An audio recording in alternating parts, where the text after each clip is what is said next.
ए मारता भोसड़ी।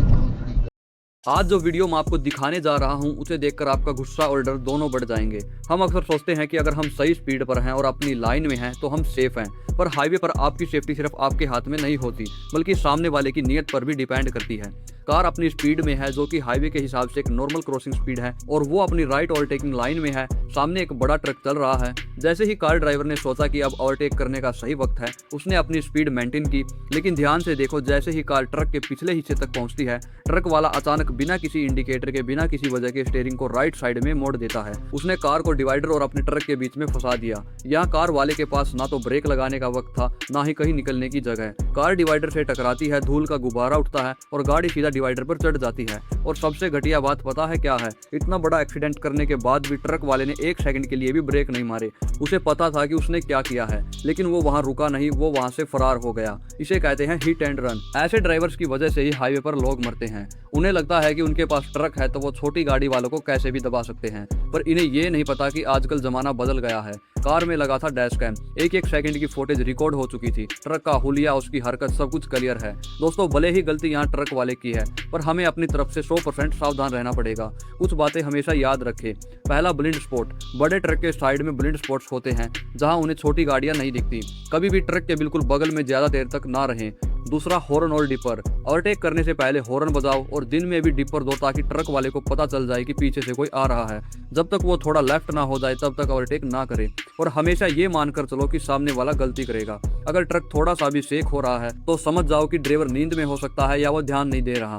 इस एक्सीडेंट में अगर डैश कैम नहीं होता तो कार वाला कभी साबित ही नहीं कर पाता कि गलती उसकी नहीं थी। लेकिन आज ये फुटेज उस ट्रक वाले को जेल भिजवाने के लिए काफी है। इसलिए मैं हमेशा कहता हूँ, गाड़ी चाहे सस्ती हो या महंगी, एक अच्छा डैश कैम जरूर लगवाओ, क्योंकि वो आपका गवाह बनता है। वो आपके पैसे और इज्जत दोनों बचाता है।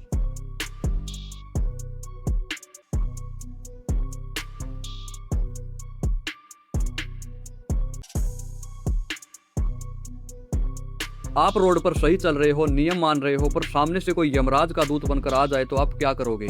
इस वीडियो में साफ दिख रहा है कि एक स्कूटी वाला अपनी सही साइड में शांति से जा रहा था, पर रोंग साइड से आने वाले उन लोगों ने उसे कहीं का नहीं छोड़ा।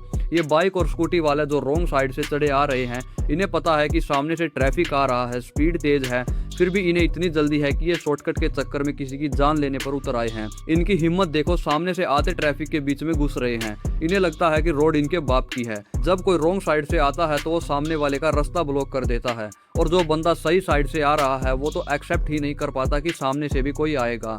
इसमें भी ऐसा ही हुआ। वो अपनी लाइन में सही था, उसका कोई कसूर भी नहीं था, लेकिन इन रोंग साइड वालों की वजह से उनकी आमने सामने की टक्कर हो जाती है। टक्कर होते ही सही साइड वाला बंदा गिर जाता है, उसके हाथ पैर में चोट आई होगी, स्कूटी टूट गई होगी, और मेंटल ट्रामा अलग, सिर्फ और सिर्फ इन शॉर्टकट लेने वालों की वजह से। ये लोग सिर्फ नियम नहीं तोड़ रहे, ये रोड पर चलती फिरती मौत है। अगर ये डैश कैम वीडियो ना होती तो ये रोंग साइड वाले वहां हंगामा खड़ा कर देते, उल्टा उस बंदे को ही दोषी ठहरा देते। पर आज सबूत सामने है। मैं तो कहता हूं, ऐसे लोगों का लाइसेंस तुरंत रद्द होना चाहिए। इनके ऊपर कड़ी से कड़ी कार्रवाई होनी चाहिए, ताकि बाकी लोग संभल सके।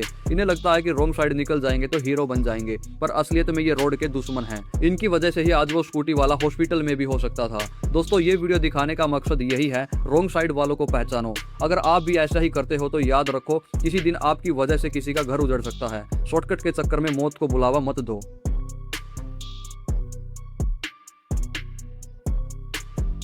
हम अक्सर हाईवे पर गाड़ी चलाते हैं, 100-120 की स्पीड हमारे लिए आम बात हो गई है। लेकिन कई बार सिचुएशन ऐसी आती है, हम आगे का जज नहीं कर पाते कि आगे क्या हो सकता है।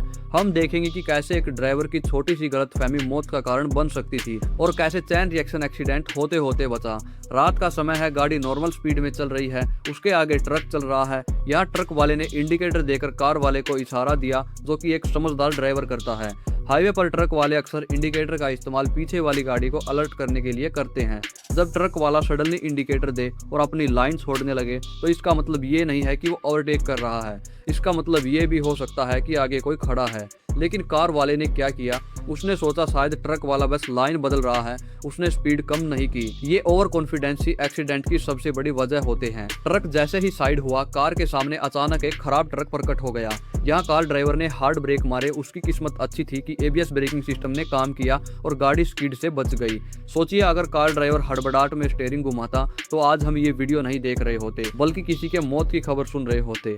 और यहाँ पर एक और खतरा टल गया, चैन रिएक्शन। हाईवे पर जब एक गाड़ी अचानक ब्रेक मारती है तो पीछे वाली गाड़ियों को रिएक्शन टाइम नहीं मिलता।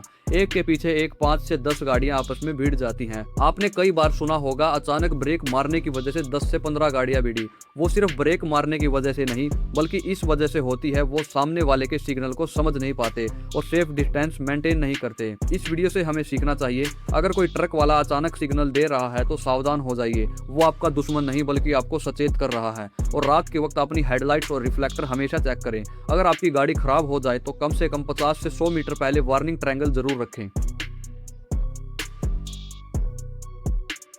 रात का वक्त है, डैशकैम कार इस वैगनर कार के पीछे चल रही है। वैगनर वाला अपनी लाइन में ठीक जा रहा था, स्पीड भी कंट्रोल में है, पर अब यहाँ से ध्यान देना शुरू कीजिए।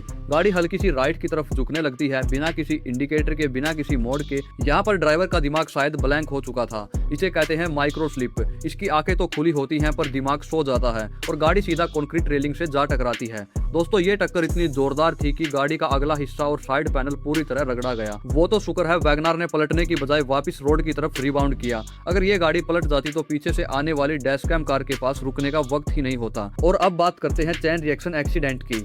हाईवे पर जब एक गाड़ी ठुकती है तो वो अकेली नहीं ठुकती, पीछे से आने वाली गाड़ियां 80 से 100 की स्पीड पर होती हैं। अगर ये वैगनर बीच सड़क पर पलट जाती तो पीछे से आने वाली हर गाड़ी एक दूसरे में घुसती चली जाती और यहाँ एक बहुत बड़ा हादसा हो जाता। अक्सर लोग पूछते हैं अचानक ऐसा क्यों होता है। दोस्तों जब आप लॉन्ग ड्राइव पर होते हैं तो इंजन की आवाज और एक जैसी सड़क आपके दिमाग को हिप्नोटाइज कर देती है। इसे हाईवे हिप्नोटाइज भी कहते हैं। आपको लगता है कि आप जाग रहे हैं पर आपका रिएक्शन टाइम 0 हो जाता है। और इससे बचने का तरीका, अगर आपको थोड़ी सी भी झपकी आ रही है तो सबसे पहले आपको सेफ जगह गाड़ी थामनी है, फिर पानी से मुंह धोना है और पानी पीना है। इससे दिमाग एक्टिव रहता है। और अगर फिर भी नींद आ रही है तो तेज म्यूजिक लगाएं या साथ बैठे बंदे से बात करें। अगर अकेले हैं तो गाड़ी रोककर फिर से मुंह धोएं और चाय पिएं। दोस्तों इस वैगनर वाले की किस्मत अच्छी थी कि वो सीधा निकल गया और हादसा बड़ा नहीं हुआ, पर हर कोई इतना खुश नसीब नहीं होता। इस वीडियो को बनाने का मकसद किसी को नीचा दिखाना नहीं बल्कि सबको जागरूक करना है। सड़क पर आपकी एक गलती सिर्फ आपको नहीं बल्कि दूसरों लोगों को भी खतरे में डालती है। अगर आपको ये वीडियो इंफॉर्मेटिव लगी हो तो इसे अपने दोस्तों और अपनी फैमिली के साथ जरूर शेयर करें, खासकर उनके साथ जो रात को ड्राइविंग करते हों। और कमेंट में बताना कि आपके साथ भी कभी ऐसा हुआ है, चलती चलती गाड़ी में नींद की झपकी आई हो।